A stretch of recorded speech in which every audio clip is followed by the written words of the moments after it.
At sa iba pang balita, mula naman sa Kabikulan, isang panlalawigang kilusan para sa patas, maayos at ng halalan ang inilunsad sa Camarines Sur. Iyan ang ulat ni Grace Rifama Simando ng Radyo ng Bayan Naga. Magandang hapon sa iyo, Grace. Yes, Princess, magandang hapon sa iyo. Nilahukan ng mga pari at madre, mga barangays, LGUs, iba't ibang bayan, mga estudyante, mga miyembro ng PNP, AFP, BJMP at Bureau of Fire. Mga negosyante at mga kabataan, halos lahat na sektor ay nakiisa sa KBP Camarines Sur sa paglunsad ng mitiin ng mamamayan na magkaroon ng malinis, tapat at mapayapang halalan sa darating na Mayo.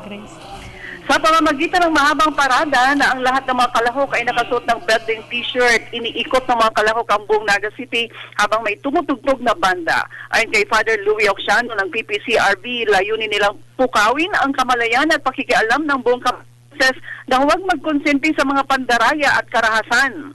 Sa iba pang ulat, kaugnay naman ng absentee voting para sa mga taga-media. Lumalakas ngayon ang hiling ng mga mamamahayag ng CAMSUR na payagan silang makaboto sa mga lokal na kandidato at hindi lamang sa mga national candidates.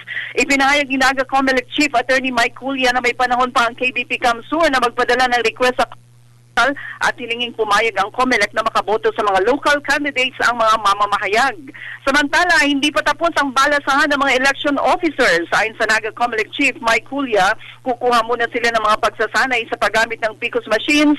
Matapos niyan ay inaasahan na nilang marireshuffle sila sa ibang place of assignments bago ang halalan. Yan ang mga latest. Radyo ng Bayan Naga, Grace Rifama Simando para sa Telebisyon ng Bayan.